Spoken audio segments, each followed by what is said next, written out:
Clinic की YouTube channel में आपका स्वागत है। आज का जो टॉपिक है वो है laser hair removal. Laser hair removal के बारे में हम आपको बताना चाहेंगे। लेज़र हेयर रिमूवल की वैसे एक्चुअली हम देखा जाए तो हेयर रिमूवल की ज़रूरत कब पड़ती है, तो इसमें ऐसा दो तीन तरीके का आप देख सकते हैं कि काफ़ी बार जो नेचुरल हेयर है उनको निकालना पड़ता है और काफ़ी बार अननेचुरल माने अनवांटेड हेयर है उनको निकालना पड़ता है। तो मैं पहले अनवांटेड हेयर की बात करता हूँ कि जैसे फीमेल्स हैं उनको मूंछ पे या दाढ़ी पे या छाती पे बाल आना बिल्कुल अननेचुरल चीज़ है।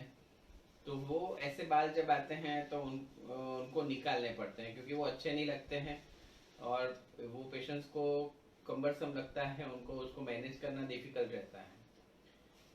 दूसरा होता है कि नेचुरल बाल हैं, जैसे कि बॉयज़ हैं उनको छाती पे बाल हैं, तो वो आजकल बॉडी बिल्डिंग का क्रेज चल रहा है, एक्सपोजर बढ़ गया है, लोग शर्टलेस घूमना चाहते हैं।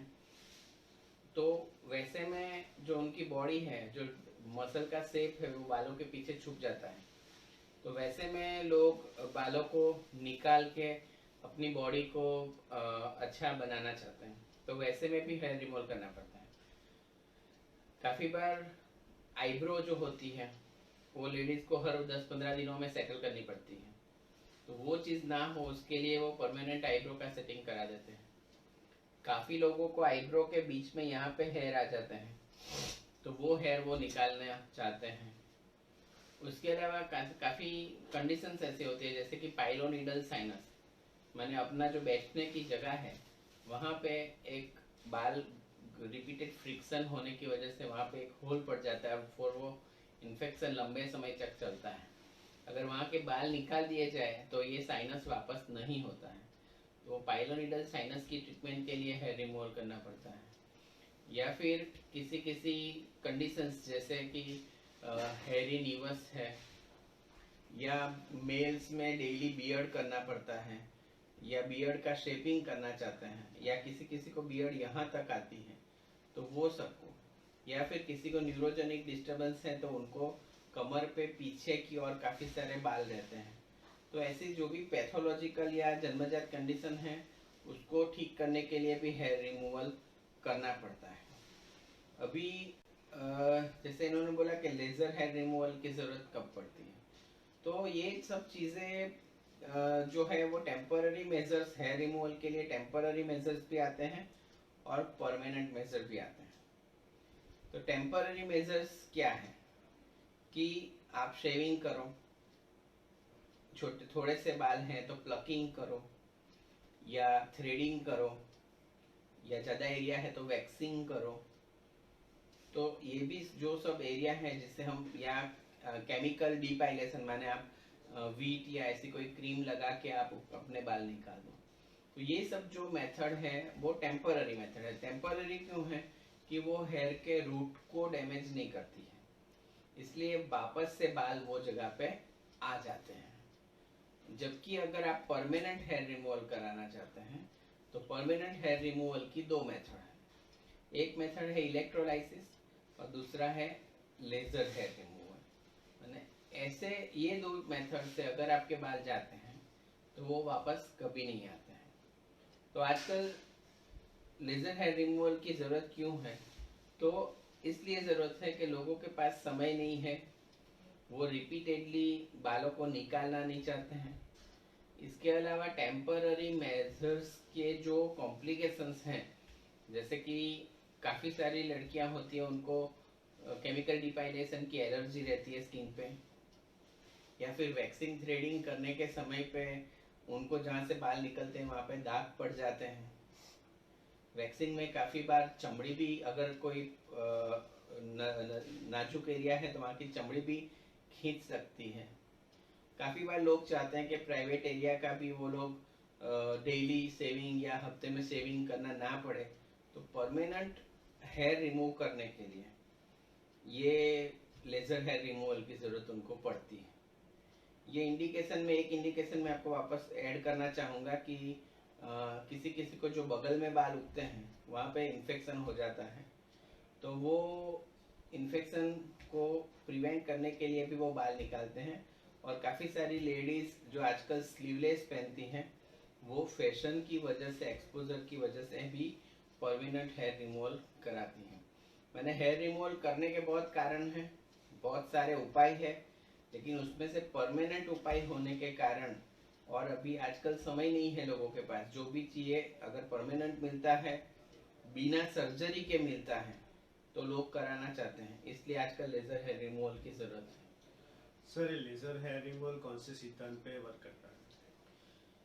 लेजर हेयर रिमूवल लेजर के सिद्धांत पे काम करता है कि लेजर क्या है कि एक लाइट है, एक कलर की लाइट है। माने अपने अगर सफेद लाइट देखते हैं तो हम जानते हैं कि उसमें अपने जो मेघधनुष के 7 रंग होते हैं वो सातों रंग का मिक्सचर करके व्हाइट लाइट बनती है।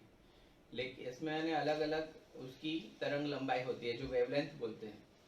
लेकिन जो लेजर है वो एक ही वेवलेंथ का एक लाइट होता है, उसको मोनोक्रोमेटिक लाइट बोलते हैं, और वो सीधी दिशा में गति करता है। तो हर एक चीज जो है वो लाइट को एब्सॉर्ब करती है। दुनिया की हर एक चीज लाइट को एब्सॉर्ब करती है। जो चीज एब्सॉर्ब नहीं करती वो व्हाइट दिखती है। जैसे कि इनका कलर ब्लू दिख रहा है कपड़े का, तो ब्लू क्यों है? तो ब्लू के अलावा बाकी सब कलर उसके कपड़े एब्सॉर्ब कर रहे हैं। हमारे बाल काले क्यों दिखते हैं? कि वो सब कुछ एब्सॉर्ब कर लेते हैं। माने हर एक शरीर का, दुनिया का जो भी कोई चीज है वो कलर एब्सॉर्ब करता है, और उसको क्रोमोफोर बोलते हैं। तो अपने शरीर में भी काफी सारे क्रोमोफोर होते हैं कि वो किसी प्रकार की स्पेशल लाइट को वो एब्सॉर्ब करते हैं। जैसे कि हीमोग्लोबिन है, लाल कण का है, मेलेनिन है तो काले कलर का है। तो वैसे पानी है, तो वो अलग अलग क्रोमोफोर होते हैं अलग अलग लेजर के लिए।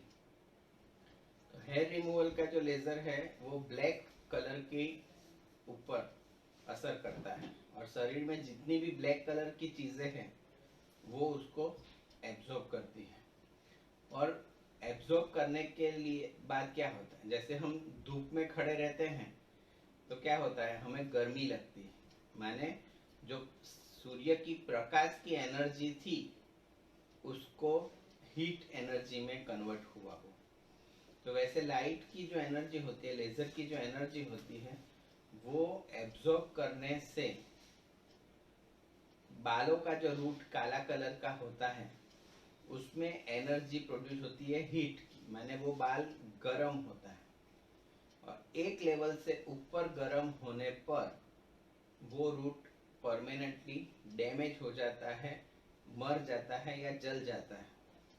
माने उसमें से कभी भी वापस बाल नहीं उगता है। माने परमानेंट हेयर रिमूवल के लिए ये प्रोसीजर है। लेजर की लाइट एब्सॉर्ब करके वो एब्सॉर्प्शन में से हीट प्रोड्यूस करके वो बालों के रूट को जलाया जाता है। और ये बोलने की प्रोसीजर है, ये इतने माइक्रो लेवल पे होती है कि आपकी स्किन को या ऐसे ज़्यादा कुछ डैमेज या आपको बाहर कुछ दिखता नहीं है, लेकिन ये प्रोसीजर का प्रिंसिपल है। सर, ये लेजर से क्या ऐसे बहुत सारे hair, white hair, golden hair, black hair होते हैं, तो हर एक हेयर पर ये इम्प्रूव करता है क्या? लेजर हेयर रिमूवल मैंने जैसे बताया कि उसके लिए काले कलर का होना जरूरी है। जितना काला कलर का बाल उतना इजीली वो लेजर से चला जाएगा।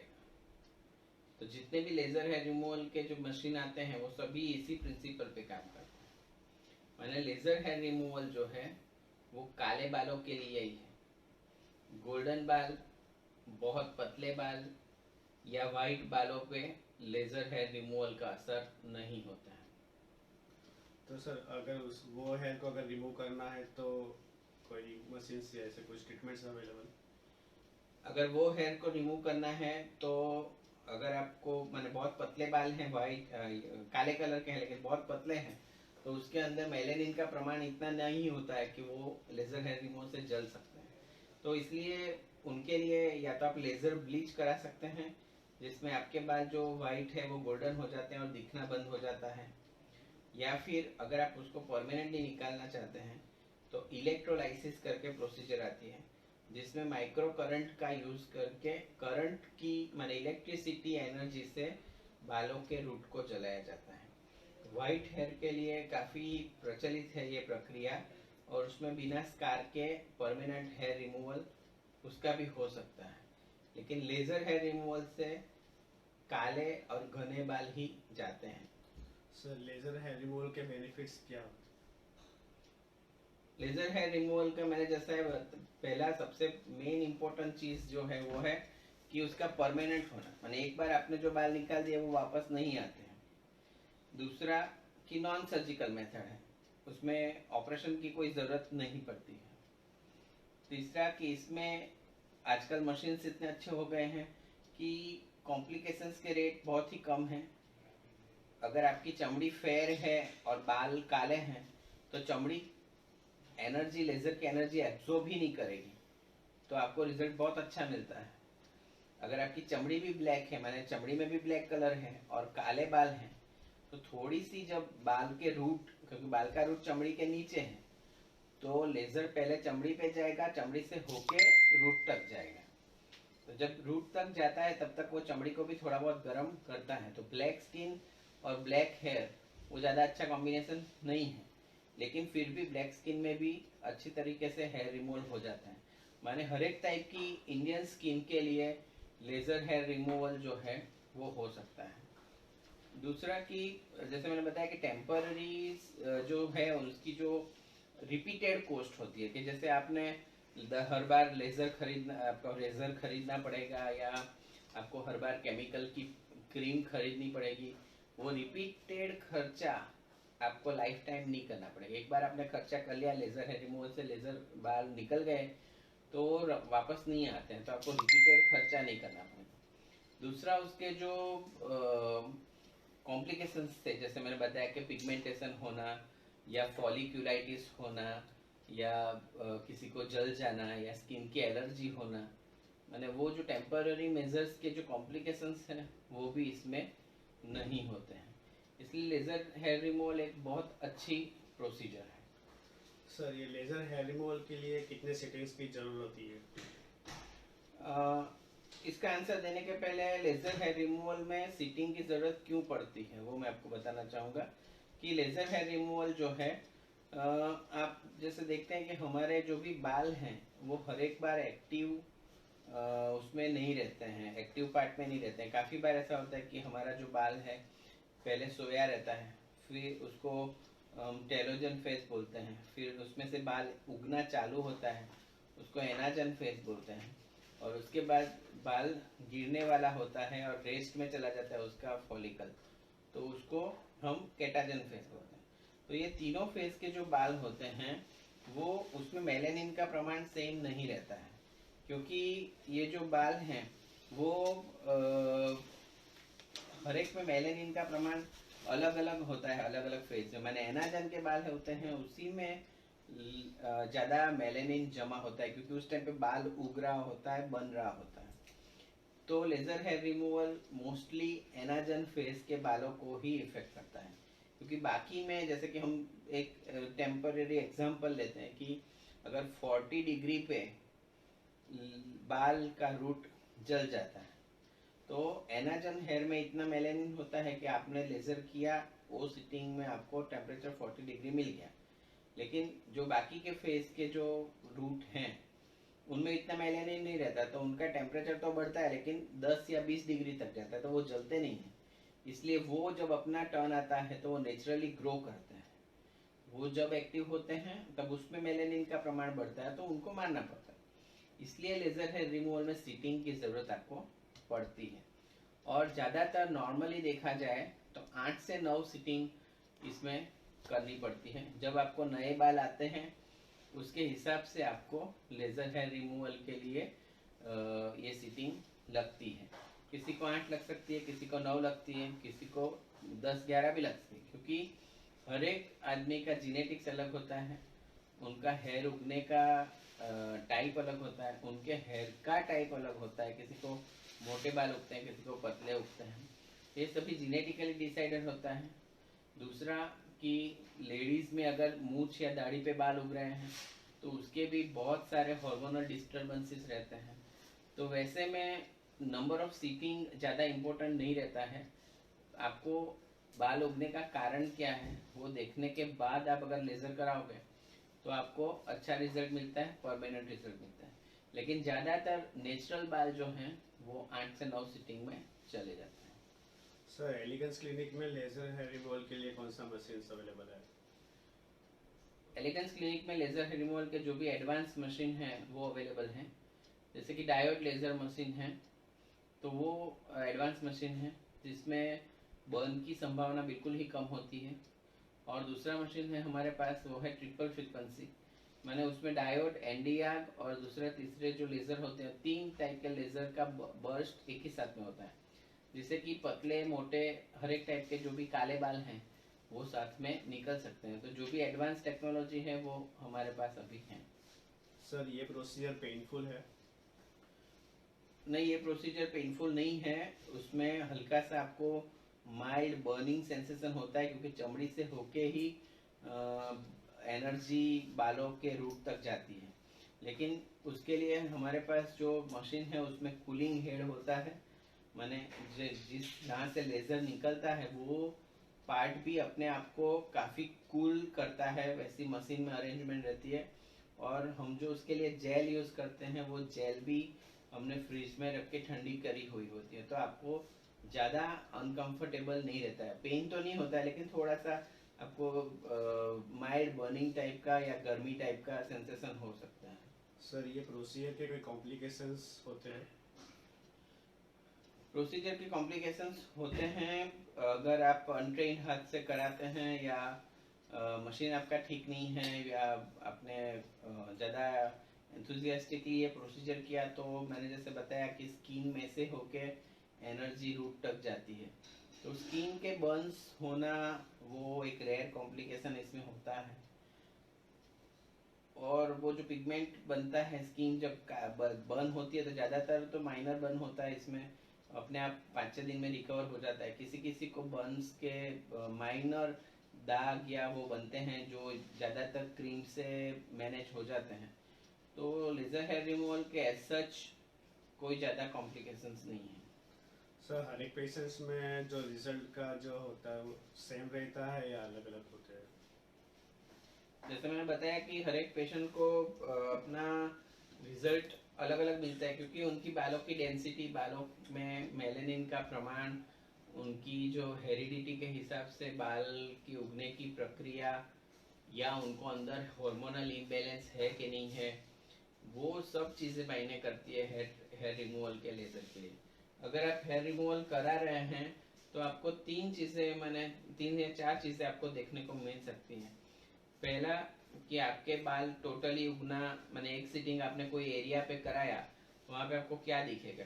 तो पहला तो काफ़ी सारे उसमें से बाल ऐसे होंगे जो वापस से उगना बंद कर देंगे, मैंने परमानेंटली नहीं उगेंगे। या फिर ऐसा इफेक्ट दिख सकता है कि जो बाल 15 दिन पे उग जाते थे, अभी उनको उगने के लिए महीना 1.5 महीना लग रहा है। या फिर ऐसा इफेक्ट दिख सकता है कि जो बाल बहुत सारे काले और घने थे वो बहुत पतले हो जाते हैं, और वो एकदम थीन, अपने जैसे रुई बोलते हैं वैसे पतले हो जाते हैं। तो ऐसी इफेक्ट आपको दिख रही है, उसका मतलब कि आपके बाल को लेज़र का इफेक्ट हो रहा है। यहाँ पे मैं बोलना चाहूँगा कि मार्केट में वर्ड चल रहा है कि लेज़र हेयर रिमूवल, लेकिन एक्चुअल में देखा जाए तो ये है लेज़र हेयर रिडक्शन। किसी के भी 100% बाल नहीं जाते हैं, करीबन 80 to 85% बाल जो हैं वो परमानेंटली निकल जाते हैं। बाकी के बाल इतने पतले हो जाते हैं कि उसके ऊपर आप कितना भी लेज़र करो, 10 सिटिंग करो, 50 सिटिंग करो, वो उतनी एनर्जी उसको मिलती नहीं है। तो 15% से 20% बाल जो होते हैं वो पतले एकदम नहीं दिखे उस टाइप के, या बहुत ही थीन या डिलेड उगने वाले ऐसे हो जाते हैं। फिर उन पे लेज़र हेयर रिमूवल की असर नहीं होती। मैंने एक्चुअली देखा जाए तो लेज़र हेयर रिडक्शन हम उसको बोल सकते हैं। इसलिए हर एक पेशेंट को अलग अलग रिजल्ट मिलता है। अगर कोई पूछता है कि ये लाइफ टाइम का पैकेज है कि नहीं है, किसी किसी को पूछता है कि मेरी फ्रेंड को तो 7 सिटिंग में निकल गया, लेकिन मेरे नहीं निकल रहे हैं। तो वो हर एक चीज़ का अलग अलग बाल उगने का कारण अलग रहता है। तो इसलिए किसी को भी सिटिंग, कितनी सिटिंग में निकल जाएगा या कैसा रिजल्ट मिलेगा, वो हर एक पेशेंट के अपने ऊपर है, शरीर के ऊपर है। क्योंकि बाल, मैं आपको एक यहाँ पे भी मेन चीज समझाना चाहूंगा कि लेजर हेयर रिमूवल जो है वो नया बाल जो उग रहा है उसको एक बार बराबर उगने के बाद जला सकता है, लेकिन नया बाल ना उगे उसके लिए लेजर हेयर रिमूवल कुछ नहीं करता है। वो तो जो उगा हुआ बाल है उसको जला के निकाल सकता है, लेकिन नया बाल उगने की प्रक्रिया जो है, माने काफी सारी लेडीज होती हैं जिसमें हार्मोनल इम्बैलेंस होता है, जिनको पॉलीसिस्टिक ओवेरियन डिजीज होता है, या जिनको पीरियड में प्रॉब्लम होती है, या जिनको काफी सारे एक्ने हो रहे हैं। तो ऐसी जो लेडीज होती हैं, किसी किसी में थीन पीसीओएस भी होता है। तो ज्यादातर जिसमें हार्मोनल इम्बैलेंस के कारण होता क्या है कि अगर हमने लेजर हेयर रिमूवल किया तो उस टाइम पे जो एक्टिव बाल है वो मर जाता है। लेकिन लड़कियों में भी इतने ही बाल होते हैं जितने मेल्स में होते हैं। तो वो वापस से बाजू वाला बाल उगता है, उसको मारोगे तो उसके बाजू वाला उगता है। तो उनको लगता है कि चीन पे बाल आते ही रहते हैं, लेकिन वो हर बार नए बाल उगते हैं, ये उनको रिजल्ट दिखता नहीं है। तो मैं यहाँ पे बोलना चाहूँगा कि उनका हार्मोनल कंट्रोल करने के बाद अगर लेजर हेयर रिमूवल कराया जाए तो उनको अच्छा रिजल्ट मिलता है। मैंने हर एक पेशेंट को सेम रिजल्ट मिलना या सेम नंबर ऑफ सीटिंग में रिजल्ट मिलना वो पॉसिबल नहीं है। यह ट्रीटमेंट ज़्यादातर कौन से डॉक्टर के पास करवाना चाहिए? आपने सवाल पूछा उसमें डॉक्टर का नाम बोला, लेकिन आजकल बहुत सारे पार्लर में भी लेजर हेयर रिमूवल हो रहा है। बहुत सारे नॉन एलोपैथिक जो डॉक्टर हैं जिनको लेजर के बारे में कुछ पता नहीं है, वैसे भी लोग क्लिनिक खोल के ये लेजर हेयर रिमूवल कराते हैं। इसमें ऐसा होता है कि जिन लोगों को कोई हार्मोनल प्रॉब्लम या और कोई प्रॉब्लम नहीं होती है उनके बाल तो निकल जाते हैं, लेकिन जिनको हार्मोनल इम्बैलेंस है वो काफ़ी सारी सिटिंग कराते हैं, तो वो फिर उनको रिजल्ट नहीं मिलता है, तो प्रोसीजर का नाम खराब होता है। दूसरा कि उनको डोजिंग जो होती है, लेजर कितने डोज में देना है, कौन से टाइप के बाल के लिए कितना एनर्जी देना है, वो नहीं रहता है, तो उनको कॉम्प्लिकेशंस होने की संभावना रहती है। उनके पास आई शील्ड या ऐसी जो भी आंखों को बचाने के लिए जो भी प्रक्रिया होती है वो सब नहीं होती है। तो यहाँ पे लेजर हेयर करते हुए आंखों में भी डैमेज हो सकती है। तो ये सब चीज़ें जो है वो आप अगर नॉन एलोपैथिक कोई डॉक्टर हैं तो वो आपको तकलीफ हो सकती है। इसलिए ज़्यादातर लेजर हेयर रिमूवल जो है वो सर्टिफाइड डर्मेटोलॉजिस्ट या कॉस्मेटिक प्लास्टिक सर्जन के पास कराने से आपको फ़ायदा होगा और उसका अच्छा रिजल्ट मिलेगा। सो ये ट्रीटमेंट्स के लिए क्या क्या केयर होती है? ये ट्रीटमेंट करने के पहले आपको डॉक्टर को बताना पड़ेगा कि आपने कोई केमिकल पी लिया, कोई बर्निंग टाइप की क्रीम या कोई फेशियल या ऐसा कुछ तो नहीं कराया, क्योंकि 7 दिनों के पहले आपने ऐसी कोई ट्रीटमेंट कराई है 7 दिनों के अंदर। और अगर लेजर हेयर रिमूवल होता है तो चमड़ी आपकी नरम होती है, चमड़ी को डैमेज होने की संभावना होती है। उसके अलावा आपकी एक्ने बहुत सारी हो रही है, आपको आइसोट्रेट नाम की दवा चल रही है अगर, तो वो आइसोट्रेटिनोन होती है वो स्किन को हीलिंग का पावर थोड़ा सा कम हो जाता है उसमें। तो वैसे में किसी किसी को चमड़ी हीलिंग होने में टाइम लग सकता है। इसके अलावा आपको ज़्यादातर इसमें प्री प्रोसीजर कोई केयर नहीं होती है। आपको बाल जो उगे हैं आपको घर पे शेविंग नहीं करना है, यहाँ पे आके हम शेविंग करते हैं कि कौन से एरिया में बाल उग रहे हैं, कितने उग रहे हैं, क्या गिनती की मोटाई है, उसके हिसाब से हम डोज सिलेक्ट करते हैं। तो इसलिए बाल यहाँ पे आके निकालना ज़रूरी है। तब तक आप घर पे ये मैनेज कर सकते हैं कि तुरंत ही जैसे बाल उग गए आप डॉक्टर के पास आ जाएं। अगर 2 सीटिंग के बीच में आपको बाल उग रहे हैं तो आप टेम्पररी मेथड करके मैनेज कर सकते हैं, लेकिन जब आपने आपके डॉक्टर ने बुलाया है तब आपको जाके ये दूसरी सीटिंग तीसरी सीटिंग जो भी आपको बुलाते हैं वो करनी पड़ती है। लेडीज़ में मैंने जैसे बताया कि अगर हार्मोनल प्रॉब्लम है तो ब्लड इन्वेस्टिगेशन करके कौन कौन से हार्मोन्स इम्बैलेंस है तो उनका भी एंडोक्राइनोलॉजिस्ट या गायनेकोलॉजिस्ट के पास जाके ट्रीटमेंट कराना पड़ता है। काफ़ी सारी डाइटरी मॉडिफिकेशन होती है, एक्सरसाइज, ये सब करने से हार्मोनल बैलेंस हो जाता है तो उनको बाल उगना बंद हो जाता है। थायराइड डिजीज़ है तो उसकी भी चेक करनी पड़ती है। तो तो ये सब जो मेडिकल बातें हैं वो नॉन मेडिकल सलून वाले या नॉन डॉक्टर्स जो हैं उनको पता नहीं रहती है। तो आपको वहाँ पे पैसा तो सेम खर्च होता है लेकिन रिजल्ट नहीं मिलता है।